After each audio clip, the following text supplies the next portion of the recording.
Oi, para vestibular, tudo bem? Hoje nós vamos tentar uma coisa um pouquinho diferente, tá certo? A gente vai continuar com as nossas aulas sobre figuras de linguagem, porém, eu tô tentando arranjar um jeito de conseguir contato com vocês para que vocês possam tirar as dúvidas e tudo mais. Então a gente faz assim, na hora da nossa aula eu vou abrir caixinha, tá? E aí vocês vão perguntar pelo Instagram. Eu vou pedir para a Nathalie avisar isso para vocês mais ou menos. Eu já testei com a SpaceX, deu muito certo, foi bem legal, então eu acho que com vocês a gente pode tentar fazer o mesmo, já que o nosso encontro está um pouquinho dificultado, digamos assim, né? E olha só, outra coisa que é muito importante. Vocês vão receber, eu mandei por e-mail, uma folhinha com os exercícios sobre figuras de linguagem. Nós ainda vamos ter mais uma aula de figuras de linguagem, porque o nosso livro ele traz um monte de coisas a respeito disso. Então, assim, a gente precisa tentar olhar para tudo isso, porém olhar com calma, olhar com tranquilidade, né? Porque senão é muita informação. E como eu disse a vocês, eu estou buscando selecionar aquilo que seja mais cobrado nos vestibulares, tá? Para que a gente possa também dar algumas prioridades. Isso é muito importante. Quando a gente está falando de figura de linguagem, a gente tem que dar algumas prioridades. Então eu estou tentando fazer essas prioridades de acordo com as aulas de vocês, certo? Por isso mesmo é que eu não estou trabalhando as figuras na ordem do livro, embora eu vá trabalhar tudo que está no livro, tá? E aí, gente, na aula que vem, o que a gente pode fazer? Vai ser uma aula mais curtinha, um vídeo mais curtinho, porque serão menos figuras e vocês vão poder tirar todas as dúvidas de vocês comigo pelo Instagram. A gente pode tentar fazer assim enquanto a gente não consegue uma plataforma para que a gente possa fazer isso direitinho, tá bom? Bom, então vamos começar, meus amores, porque nós vamos começar lá na página, deixa eu olhar aqui, página 29 do nosso livro. Tá todo mundo aí com o livro na página 29? Pois é, porque aí na página 29 a gente tem um nome muito esquisito, que é a antonomásia. Ah, mas o que é essa tal dessa antonomásia? Gente, existem algumas pessoas, existem algumas figuras, tá? Figuras, pessoas, cidades, coisas que têm como que um apelido pré-estabelecido, sabe? É um apelido que já está fechado, é um apelido que já está conhecido por todos, como por exemplo quando a gente fala o poeta dos escravos. Quem foi o poeta dos escravos? Castro Alves. Se eu digo para vocês, por exemplo, cidade maravilhosa, qual é? Rio de Janeiro. E a terra da garoa? É São Paulo. Pois é, gente, isso é uma antonomásia. Olha só, aí no livro de vocês nós temos o exemplo do poeta dos escravos, que eu já usei, mas nós também temos o Salvador e o Judas, né? O Salvador é Jesus Cristo e o Judas o traidor, tá? Então o que acontece? A gente consegue reconhecer essa pessoa justamente a partir dessa antonomásia, ou seja, a gente utiliza o nome que vai designar aquele ser, certo? Sem utilizar exatamente o nome dele, tudo bem? Se nós prosseguirmos, gente, porque nós vamos pular uma página, nós vamos para a página 31, tá? E essa página, presta atenção, porque tem gente aí que pode querer, além de prestar concursos vestibulares, podem querer também alguma prova que seja militar. Essas provas militares, elas são um pouquinho mais complexas, são provas um pouquinho mais, pesadas gramaticalmente falando, tá? Então, o que vai acontecer? Olha só, presta atenção no anacoluto. O que é o anacoluto? Basicamente, é aquilo que a gente chama de termo morto. Por que termo morto? Para e pensa, gente. Algumas vezes vocês vão e estão, por exemplo, falando alguma coisa e vocês desistem daquela construção sintática. Vocês desistem de falar daquela coisa daquela maneira. Então você fala assim, as moedas, o dinheiro está na carteira. Esse as moedas é o anacoluto, é o termo morto, é o termo do qual você desiste de falar. Aí, no nosso livro, olha o exemplo que a gente tem. Parece-me que os exames não serão fáceis. Olha só, gente, o que acontece. A gente tem um eu aí, né? Esse eu, ele foi totalmente descartado dentro da frase. Que eu é esse, né? Ele foi jogado de lado, ele foi descartado, não existe mais importância sintática para ele dentro da oração. É importante a gente dizer também que o anacoluto, ele perde função sintática, né? Justamente por quê? Porque ele é o termo do qual a gente desistiu na hora de falar, tá bem? O próximo, meus amores, é a silepse. Cuidado com a silepse. A silepse, ela também é uma figura sintática, ou seja, ela é uma figura que ela muda a estrutura da frase de alguma maneira, tá? Só que a silepse, ela é o que a gente chama de concordância ideológica, ou seja, ao invés de você concordar com a palavra, você vai concordar com a ideia dessa palavra. É por isso que a gente pode dizer que existem 3 tipos de silepse, ok? Existe a silepse de gênero, a silepse de número e a silepse de pessoa. Precisamos tomar cuidado com tudo isso. Por quê? Porque na silepse de gênero, a gente vai pensar no gênero da coisa e não da palavra em si. Na silepse de número, nós vamos pensar no singular ou no plural da coisa e não da palavra em si. E na silepse de pessoa, nós vamos modificar a pessoa, primeira, segunda ou terceira, tá? Então a gente tem que tomar muito cuidado. Olha só o nosso exemplo aí, gente. Ó, a de gênero, ela diz assim no nosso livro, acompanhem comigo. Conheci o cônjuge na audiência. Na época, pareceu-me muito preocupada. Aí você para e pensa assim, peraí, o cônjuge, artigo masculino, palavra masculina, o cônjuge, preocupada? Pois é, essa palavra cônjuge, gente, na realidade é uma palavra que é originalmente masculina. Não existe a palavra a cônjuge, e sim o cônjuge. Só que nesse caso, esse cônjuge especificamente é uma mulher. Então o que a gente vai pensar? O cônjuge pareceu preocupada. Por quê? Esse preocupada não está concordando com a palavra. Ele está concordando com a coisa, com a mulher. Esse cônjuge é uma mulher. Então a gente está fazendo uma concordância ideológica, silepse de gênero. Vamos prestar atenção na segunda que o nosso livro traz, que é a chamada silepse de número. Olha bem, ele fala assim: a turba agitada seguia em direção ao palácio do governo. No caminho, chegaram a saquear vários supermercados. Quem é que esses chegaram no plural? A turba no singular. Então você repara, ó, a turba, né? Aquela quantidade de gente é a palavra que está no singular. Só que você sabe que, peraí, turba é uma grande quantidade de pessoas. Então, ao invés de eu concordar com a palavra turba, eu estou concordando, na verdade, com a ideia, grande quantidade de pessoas. É igual quando alguém fala, por exemplo, o pessoal foram embora. Isso parece ser um erro de português grotesco, não é verdade? Tá errando a concordância. E realmente, se não for intencional, é um erro de português grotesco, né? É um desvio, na verdade é o que a gente chama de desvio de português. Grotesco, por quê?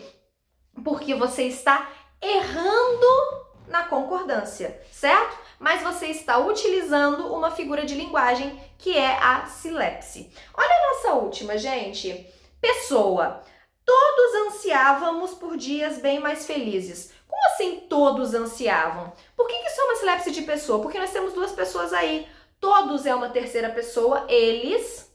E ansiávamos está na primeira pessoa. Nós ansiávamos. Então, olha o que está acontecendo aí na realidade, que a gente pode perceber, né? Existe uma silepse de quê? Existe uma silepse de pessoa porque houve uma transposição da terceira para a primeira pessoa. Gente, uma coisa muito fundamental que eu preciso falar para vocês, tá? Muito fundamental.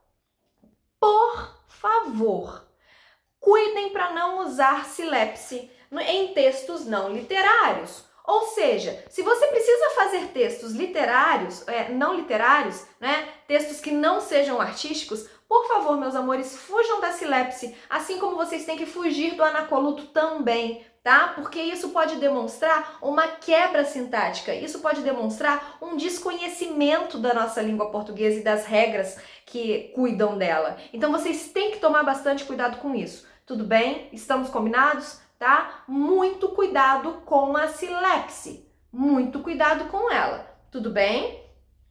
Se a gente prosseguir, gente, vamos pensar na hipérbole. Bom, eu gosto de falar da hipérbole da seguinte maneira, né? Existe o mercadinho da esquina, existe o mercado, existe o supermercado e existe o hipermercado. O que é o hiper? Pensa bem, o hiper é aquela coisa grande, enorme, gigantesca, não é? Maior do que o normal. Isso é a hipérbole. A hipérbole, basicamente, gente, ela é o exagero. Muitas vezes a gente quer exagerar justamente por quê? Porque a gente quer dar ênfase para alguma coisa. Do tipo, ai, tirei nota baixa, minha mãe vai me matar. Não. Sua mãe não vai te matar. Ninguém vai te matar, tá? Só que o que acontece? Você usa essa hipérbole porque você quer dar ênfase a alguma coisa. Gente, eu tô morrendo de fome. Não, de fato, você não está morrendo de fome, mas você quer dar ênfase de que a sua fome, ela é muito grande, ela é enorme, ela é gigantesca. Então você está fazendo o quê? Você está fazendo a hipérbole, né? Eu me lembro de quando eu era adolescentezinha, tinha uma amiga, foi muito engraçado, eu até ri dela, porque ela tinha um garotinho que ela gostava, ela viu o garoto na rua e falou: nossa, eu vi o fulano de tal, quase desmaiei. É claro que ela não quase desmaiou, né? Só que na cabeça dela, sim, ela havia ela quis dar essa ênfase pelo tanto que ela gostava daquele menino. Então, gente, presta atenção, tá? Quando a gente estiver usando a hipérbole, que é o exagero intencional. Tudo bem? Nessa mesma página da hipérbole, gente, que é a página 31, a gente tem o eufemismo. Vocês vão ver, gente, que o disfemismo a gente vai falar na aula que vem, tá? Mas ele é irmãozinho do eufemismo, a gente vai ver isso, mas só na próxima aula. O eufemismo todo mundo já usou na vida. Aliás, né, quando a gente pensa em figuras de linguagem, é difícil a gente pensar numa figura que a gente nunca tenha usado. A gente usa às vezes até sem querer. Por quê? Porque a gente quer se expressar. A gente quer falar de maneira mais expressiva, a gente quer se comunicar de maneira a ser expressivo, a que o nosso receptor, ele preste atenção naquilo que a gente está falando, né? Então, olha só, gente, o que acontece.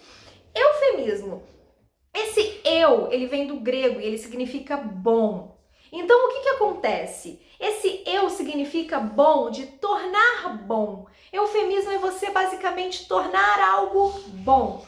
Sabe quando você tem alguma coisa muito difícil, uma notícia ruim para dar, uma notícia difícil para dar, ou uma coisa difícil para falar, sabe? Coisas incômodas. Então, é nesse momento em que você precisa utilizar o eufemismo. Ou seja, é uma tentativa, na verdade, de você não causar o choque. É uma tentativa, na verdade, de a gente tentar, não, digamos assim, dar um grande baque naquela pessoa que está nos ouvindo, sabe? Aí você vai usar o eufemismo. Quando, por exemplo, alguém falece, né? A gente dificilmente vai dar a seguinte notícia: morreu.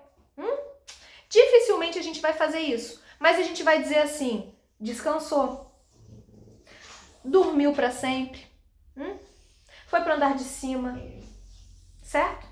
Gente, se vocês estiverem ouvindo esse barulho, é o meu cachorro aqui, tá? É porque eu tô falando, ele tá querendo subir pra encontrar comigo aqui.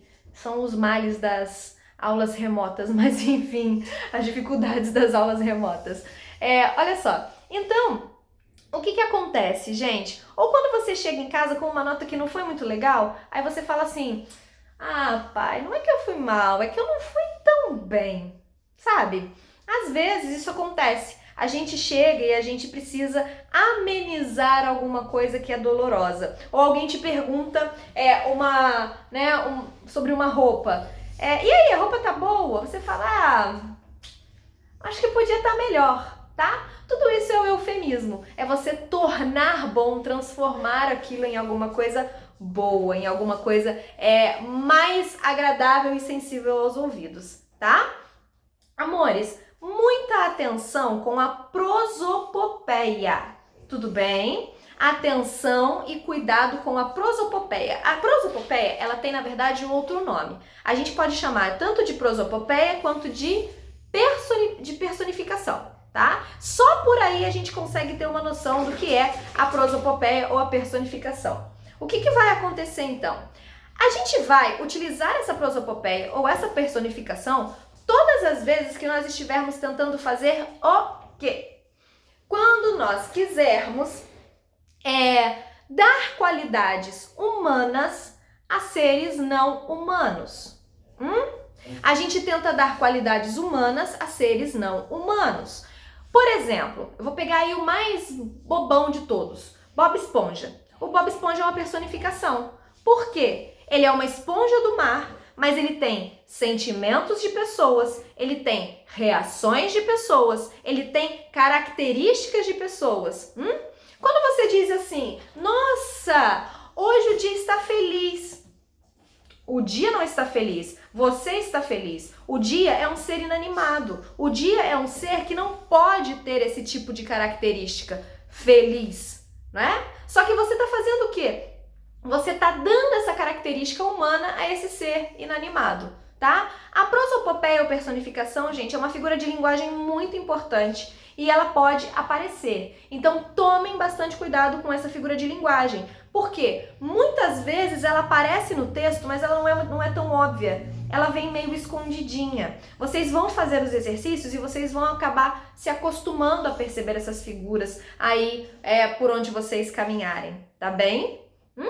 Bom, depois da prosopopeia, meus amores, nós vamos pular. Vocês vão ver que a gente tem aí a reificação, a literação e a assonância. A literação e a assonância são muito importantes, mas eu vou deixar para falar na aula que vem e eu vou sinalizar que elas são muito importantes, tá? São figuras de som, mas a gente não vai falar sobre elas na aula de hoje. A gente vai falar da sinestesia. Essa vai voltar. Essa e a metáfora. São duas figuras de linguagem que, assim, eu posso garantir que vocês vão ver ao longo do ano inteiro em literatura. Por quê? Porque são figuras de linguagem que os poetas amam, que os escritores amam, que os artistas em geral eles têm real paixão pela chamada prosopopeia ou pela personificação. Então a gente tem que prestar atenção nessas duas, tá? Olha só, meus amores, o que vai acontecer quando a gente está falando de prosopopeia e de personificação? Prosopopeia e personificação não, de sinestesia. A sinestesia, ela é na realidade a mistura de sentidos, tá? Existem pessoas, gente, que são sinestésicas. Vocês podem dar uma olhada aí na internet, é até bem interessante. Procurem no YouTube, quando vocês tiverem tempo, sinestesia. O que é isso? É uma condição, na realidade, isso é uma condição real, tá? E a literatura, ela também utiliza isso. É uma condição real em que a pessoa ela tem dificuldade de separar os seus sentidos. Então, por exemplo, muitas vezes elas escutam um som, mas ao escutar um som elas veem um objeto, veem uma luz. Ou elas veem alguma cor e sentem um determinado gosto. Não existe muita separação, sabe? Entre os sentidos. Daí a gente diz que a pessoa ela é sinestésica. Isso existe de verdade, podem procurar no YouTube. Inclusive aquela cantora Lorde, sabe? Do Royals. Ela diz que ela é sinestésica e que ela cria as músicas dela a partir da sinestesia. Vamos saber. Mas e na literatura? O que é a sinestesia na literatura? Vamos lá. Nós sabemos que nós temos 5 sentidos, certo? Audição, visão, olfato, paladar e tato. Tudo bem? A sinestesia, ela vai acontecer quando nós tivermos essa mistura dessas sensações. Quando eu digo para vocês que fulano tem uma voz doce.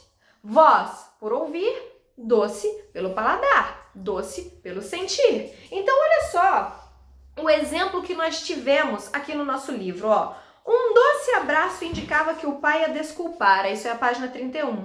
Um doce abraço. O doce tem a ver com o paladar e o abraço tem a ver com o tato. Eles estão se abraçando, eles estão se encontrando. Então nós temos aí o entrecruzamento de duas sensações diferentes, digamos assim, né? Olha só.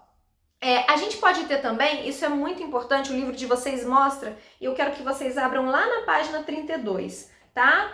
Ele fala que existe uma sinestesia visual, que é a sensação visual mais a sensação térmica. Aí ele tem a foto de uma latinha, e essa latinha, ela tá cheia de gotículas. O que são essas gotículas? Né? Elas estão demonstrando que essa latinha, ela é o quê? Ela tá gelada. Então a gente pode ter uma espécie de sinestesia que é visual. Tanto que a gente fala, por exemplo, essa casa tem luz morna ou essa casa tem luz fria, tá? Esse morna e esse fria tem a ver com o tato, mas a luz tem a ver com a visão. Percebem? Então, a sinestesia ela é um elemento muito importante e vocês vão ver que ela vai aparecer sim nas mais variadas formas, tá certo? Ela vai aparecer nas mais variadas formas e nos mais variados tipos de poema, assim como a metáfora. Então ela vai aparecer bastante, ponham aí uma estrelinha ao lado da sinestesia. E aí a gente vem para as duas últimas sobre as quais nós vamos falar hoje e que, gente, o que o povo confunde de antítese com paradoxo não tá no gibi, tá? Não está no gibi. O que as pessoas confundem entre antítese e paradoxo é demais. Porque olha só, gente, o que é antítese? Vamos começar a pensar pelo nome da palavra. Anti, contrário. Tese, ideias. Então a gente tem ideias contrárias. A antítese ela vai acontecer quando essas ideias contrárias elas conseguem conviver. Eu posso dizer assim, nossa, subi, desci e não te achei. Ou, gente, tá um entra e sai danado naquela loja, não tem como chegar lá. Subir, descer, entra e sai, tudo isso é possível de conviver. São contrários que convivem porque eles não acontecem ao mesmo tempo. Mas nós podemos ter o paradoxo. E o que é o paradoxo, basicamente? O paradoxo são contrários inconvivíveis. São contrários impossíveis de existir. Por exemplo, eu tenho uma gatinha. E essa gatinha, ela é, claro, né? Ela é minha gata, eu acho ela linda e maravilhosa. Aí eu mandei essa foto de uma gatinha para uma amiga.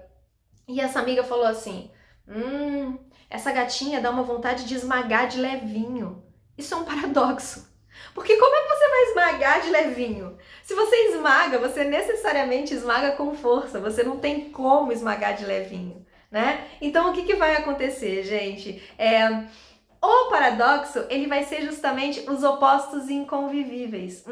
Quando eu digo assim, ai gente, hoje eu estou sentindo uma alegria tão triste. Como é que você sente uma alegria triste? Ou você tem uma alegria ou você tem tristeza, você não pode ter os dois. Vamos dar uma olhada nos exemplos que o livro traz? Olha só, olha os exemplos de antítese, presta atenção. Exemplo de antítese, acompanha aí comigo. Ele fala assim, eu preparo uma canção que faça acordar os homens e adormecer as crianças. Carlos Drummond de Andrade. Acordar os homens e adormecer as crianças. Gente, qual é o problema, né, disso? Você pode conviver com esses contrários sem problema nenhum, né? Acordar os homens e adormecer as crianças. Ele ainda fala de uma antítese visual, né? Quando a gente tem, por exemplo, cores que se opõem, tá? Cuidado com essa visualidade, tudo bem, gente? Isso é muito importante dizer. A gente tem que prestar atenção, porque muitas vezes e muitas questões, elas serão o quê? Visuais. Vocês terão que trabalhar também a imagem e não apenas a palavra, tá certo? Vamos olhar aí agora o oxímoro ou o paradoxo, né? Que aqui no livro está definido como uma contradição aparente. Olha só, há verdades mentirosas. Verdade mentirosa? Como que uma verdade ela pode ser de fato mentirosa? Ou ela é verdade ou ela é mentirosa. Vamos prosseguir. É um contentamento descontente. Ah, que beleza, né? Amor é fogo que arde sem se ver, é ferida que dói e não se sente. Como é que você tem uma ferida que dói, mas você não sente? Então como é que você tá sabendo que tá doendo se você não tá sentindo? Entendem? Isso é um paradoxo ou um oxímoro. Aqui a gente tem também um exemplo de um oxímoro ou paradoxo visual. Nós temos uma fadinha na beira do lago e quando ela olha o próprio reflexo, esse reflexo é o reflexo de uma bruxinha.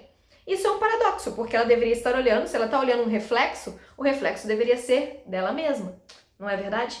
Então, gente, a partir daí, a gente vai ter as figuras de linguagem que seriam trabalhadas hoje, tá? Eu vou estar com vocês com a caixinha para tirar quaisquer dúvidas que aparecerem. Olha só, eu vou responder para a pessoa, tá? Eu não vou responder para todo mundo, porque senão fica todo mundo com um monte de pergunta e enfim. Eu infelizmente não tenho tempo, assim, não tenho como responder caixinhas depois da hora, então eu vou receber caixinhas apenas ao longo, tá? Durante essa aula, tá certo? E aí depois, assim que a nossa aula, o tempo da nossa aula acabar, eu vou fechar, tudo bem? Eu peço desculpas a vocês, mas é o que a gente tem como fazer, tá? E até a gente conseguir uma plataforma. Mas eu espero que a gente não precise conseguir uma plataforma, porque eu espero em breve ver vocês de novo. Vocês são uma turma muito querida, embora a gente tenha tido pouquíssimo contato, tá bem? Gente, espero que não tenham ficado dúvidas. As demais figuras, elas estarão na aula que vem, tá? Façam os exercícios que vocês receberam. Muitos beijos a vocês. Tchau, tchau.